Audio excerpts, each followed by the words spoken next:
안녕하세요. 함께하면 혈당 스파이크가 예방되는 재원장입니다. 지난 시간에는 혈당 스파이크가 무엇인지 그리고 이것이 왜 문제가 되는지 이것에 대해서 한번 알아봤고요. 이번 시간에는 그러면 혈당 스파이크를 어떻게 예방을 하느냐 이것에 대해서 한번 알아보도록 하겠습니다.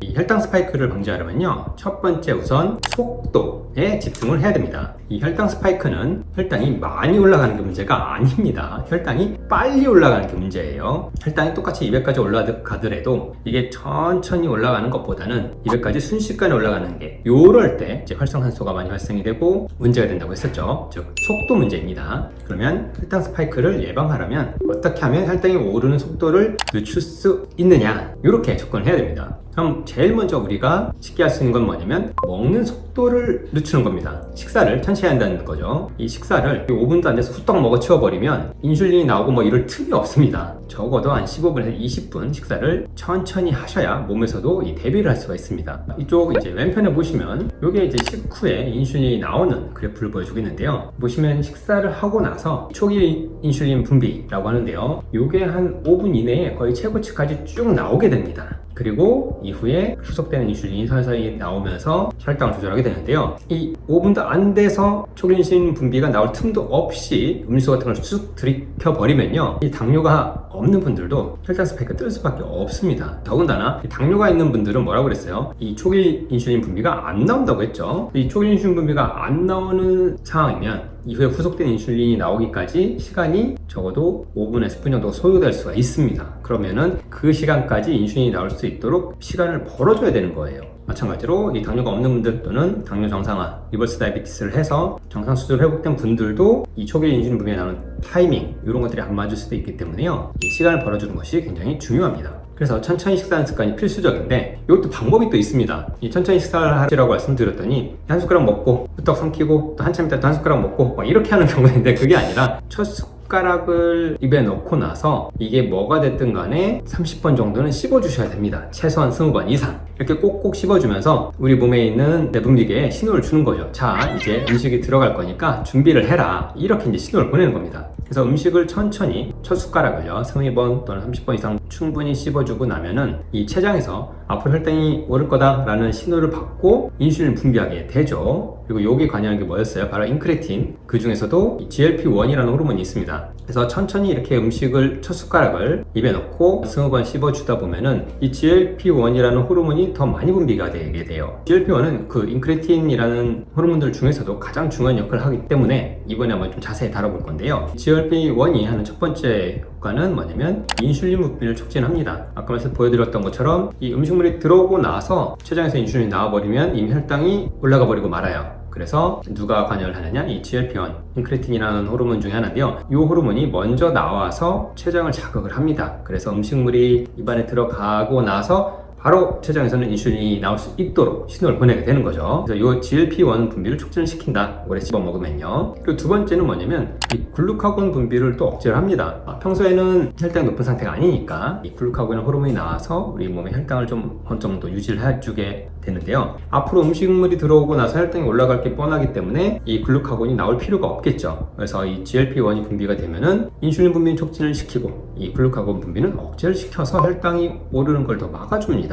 한마디로 GLP-1이 교통정리를 해주는 거죠. 지금까지는 음식물이 안 들어왔었고 앞으로 음식물이 들어오면 혈당이 오를 거니까 혈당 오르는 호르몬은 스탑, 혈당을 낮추는 호르몬은 저 나와줘, 이렇게 이제 교통정리를 해주는 겁니다. 그리고 세 번째는 뭐냐면 위 배출 속도를 지연시킵니다. 이 위에서 음식물이 빠르게 빠져나가면 혈당을 빨리 올린다고 예전에도 한번 소개한 적이 있습니다. 근데 이 GLP-1이 하는 역할 중에 하나가 뭐냐면 이 배출 속도를 늦춰줍니다. 그럼 당연히 혈당 오르는 속도가 늦춰지겠죠. 그 다음에 이 GLP-1이 하는 역할 중에 하나가 식욕을 억제해주는 역할을 하는데요. 우리가 천천히 식사를 하면, 꼭꼭 씹어서 식사를 하면 포만감도 쉽게 느낄 수 있다, 이런 얘기를 이미 들어보셨을 텐데요. 그 이유가 여기 있습니다. 이 GLP-1이 하는 역할 중에 하나가 뇌에 있는 식사조절 중추에 작용을 해서 식욕을 좀 억제를 합니다. 그러니까 쉽게 포만감을 느낄 수 있게 되죠. 그럼 다섯 번째는 이 혈관 내피세포. 앞선 영상에서 한번 설명을 드렸어요. 내피세포가 손상이 되면서 문제를 유발하더라 이런 얘기를 들었는데, 이 GLP-1이 하는 역할이 혈관 내피세포의 기능을 개선하고 염축을 줄여주는 그런 역할까지도 하게 됩니다. 그래서 천천히 꼭꼭 씹어 먹으면 물리적으로는 인슐린이 나올 수 있는 시간을 충분히 벌어주기도 되고, 그리고 화학적으로는 이 GLP-1의 분비를 더 촉진을 해서 혈당이 급격하게 오르는 걸 막아주더라, 이렇게 이해를 하시면 됩니다. 그래서 첫 번째, 우리가 음식물이 들어오는 속도, 요거를 늦춰주는 걸 알아봤고요. 두 번째는 뭐냐면, 이 음식물이 우리 몸 안으로 들어와서 혈당으로 흡수되는 속도를 또 낮춰줘야 되겠죠. 이게 뭐냐면 바로 식사 순서입니다. 이 섬유질이 많이 포함되어 있고 당이 적은 음식을 먼저 먹어주시고요. 이후에 당이 많이 포함된 음식, 주 탄수화물 종류죠, 이런 음식을 뒤에 먹어주면 앞에 먼저 들어간 섬유질들이 인슐린이 나올 시간을 벌어줬기 때문에 인슐린이 충분히 나오는 상황에서 이 당이 많이 포함된 음식이 들어가면 혈당이 올라가도 상대적으로 덜 올라가게 되는 겁니다. 거꾸로 식사법 이렇게도 얘기를 하죠. 그래서 식사를 할 때 먼저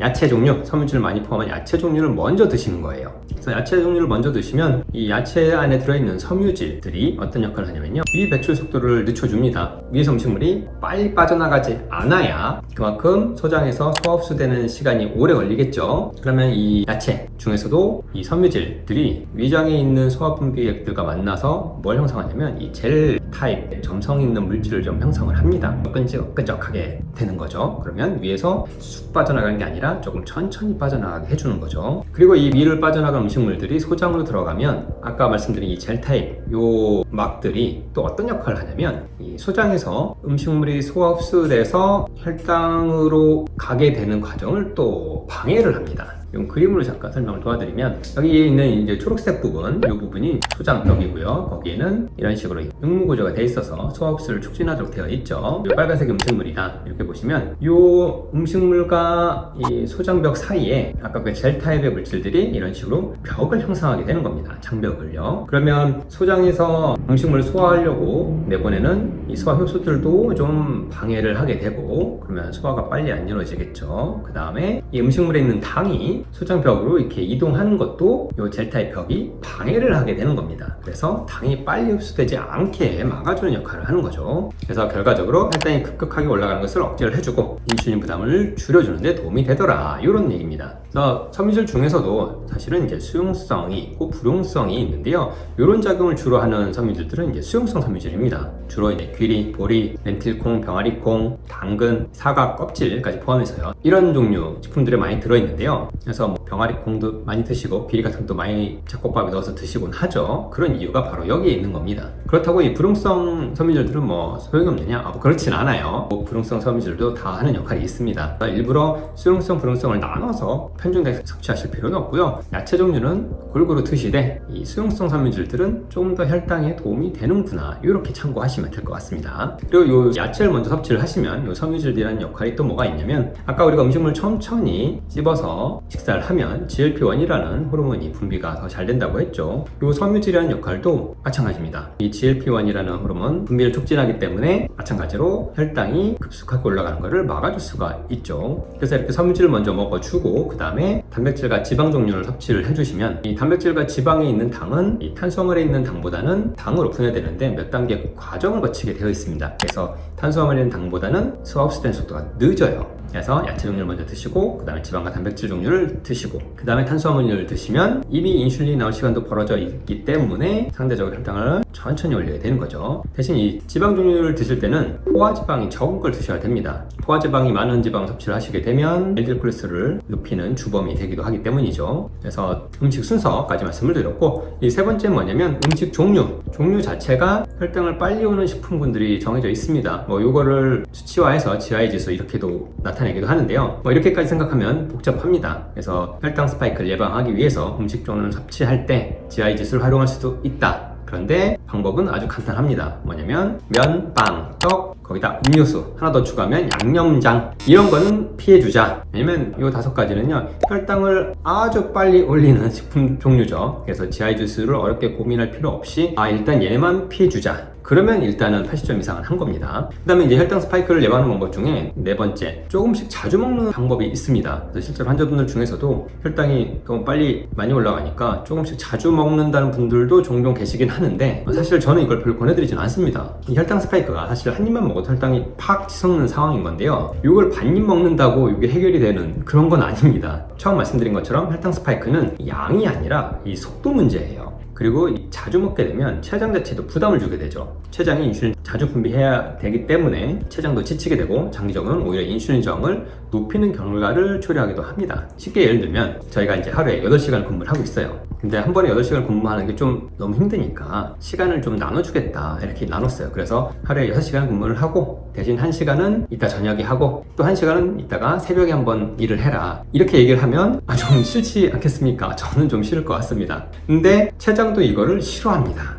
자, 여기 그림에 보시면 우리가 하루 중에 아침, 점심, 저녁 식사를 하시면 인슐린이 아침에 이렇게 한번 나왔다 들어가고, 점심에 한번 나왔다 들어가고, 저녁에 한번 나왔다 들어가고, 이렇게 해줘야 췌장도 크게 무리를 안 하고 일을 할 수가 있는데, 혈당 스파이크를 먹겠다고 조금씩 자주 드시면 어떤 일이 벌어지냐면요, 아침에 한번 일을 했다가, 일을 한 양은 좀 적겠죠. 대신 아침, 점심 사이에 한번 또 일을 했다가, 점심에 한번 또 일을 했다가, 점심, 저녁 사이에 한번 일을 했다가, 또 저녁에 했다가, 그리고 이따 야식에 한번 또 일을 했다가, 이렇게 하시면 췌장이 벌써 눈으로 봐도 피곤하죠. 췌장도 엄청나게 피곤해집니다. 근데 우리가 당뇨를 생각할 때는 항상 혈당도 혈당이지만 이 혈당을 조절하는, 인슐린 분비하는 역할을 하는 췌장을 생각해야 된다고 했죠. 인슐린 분비하는 췌장에 있는 세포가 자꾸 망가지는 게 당뇨라는 병이라고 말씀을 드렸어요. 근데 이런 식으로 췌장을 괴롭히면 더 빨리 망가지겠죠. 그리고 마지막 5번째는 운동이 빠질 수 없겠죠. 혈당 스파이크를 예방하는 방법 중에 5번째는 운동입니다. 근데 혈당 스파이크를 예방하기 위한 운동에서 가장 중요한 건 뭐냐면요, 바로 식후 바로라는 거예요. 혈당이 이미 충분히 올라가고 내려가고 나서 운동하는 거는 혈당 스파이크 예방에 도움이 안 됩니다. 혈당 스파이크를 예방하기 위해서는 밥 먹자마자 바로 30분 내에 운동을 해주시면, 아직 혈당 피크가 올라가는 과정에서 혈당을 올라가는 속도를 완만하게 늦춰주거나, 또는 경우에 따라서는 오히려 혈당을 더 내려줄 수도 있겠죠. 그래서 식후에 바로 스쿼트 45회, 뭐 이렇게 해봐야 5분도 안 걸립니다. 이렇게 해주시고, 따로 운동을 하시더라도 일단 이거부터 하고 걷기나 이런 운동을 하시면 좋습니다. 왜냐면 하체 근육을 직접적으로 많이 써줘야 혈당을 빨리 낮출 수가 있거든요. 그래서 오늘 말씀드린 혈당 스파이크를 예방하는 5가지 방법을 정리하자면, 우선 우리가 먼저 중요하게 생각해야 될 개념은 혈당 스파이크는 속도 관리가 핵심이다, 요거고요. 요걸 숙지한 상태에서 5가지. 첫 번째는 먹는 속도를 줄이자. 천천히 첫 숟가락을 먹고 나서 최소한 20번, 최소한 30번 이렇게 씹어서 천천히 삼켜 주시면 물리적으로도 인슐린 나올 시간을 벌 수가 있고, 아울러 화학적으로는 이 GLP-1이라는 호르몬 분비를 촉진을 시켜서 혈당 상승을 완만하게 만들 수 있더라, 혈당 스파이크를 예방할 수 있더라, 이렇게 말씀을 드렸고요. 두 번째는 이제 먹고 나서 소화 흡수되는 속도를 늦춰야 되겠죠. 식사할 때는 야채를 먼저 먹어주자. 이왕이면 야채 중에서도 수용성 섬유질을 많이 포함한 야채들을 드시면 더 좋다, 이렇게 말씀드렸어요. 세 번째는 음식 종류인데 GI 지수, 혈당을 빨리 올리는 음식들을 피해줘야 되겠죠. 그래서 GI 지수를 너무 복잡하게 고민할 필요 없이 빵, 면, 떡, 음료수, 그리고 양념장까지 이런 걸 피해 주시면 된다 라고 말씀드렸어요. 이런 거를 꼭 먹어야 되겠다 그러면 식사 뒤에 드시면 이미 인슐린이 나오는 상황이기 때문에 상대적으로 혈당을 덜 올릴 수 있습니다. 네 번째, 조금씩 자주 먹는 거는 별로 추천을 해드리진 않는다. 그리고 마지막 5번째, 운동 포인트는 식후에 바로 혈당이 최고치로 올라가기 전에 30분 내에 운동을 해주시자. 어떤 운동이요? 하체 근육을 많이 쓰는 스쿼트 운동을 바로 해주시면, 많이 하지 않아도 괜찮습니다. 식후에 바로 해준다는 게 포인트예요. 이렇게 혈당 스파이크를 예방하는 5가지 방법을 알아봤고요. 우리 구독자 여러분, 그리고 당뇨 정상화 챌린지를 하는 분들 모두 이 5가지를 활용을 해서 혈당 스파이크를 예방해 보도록 하겠습니다.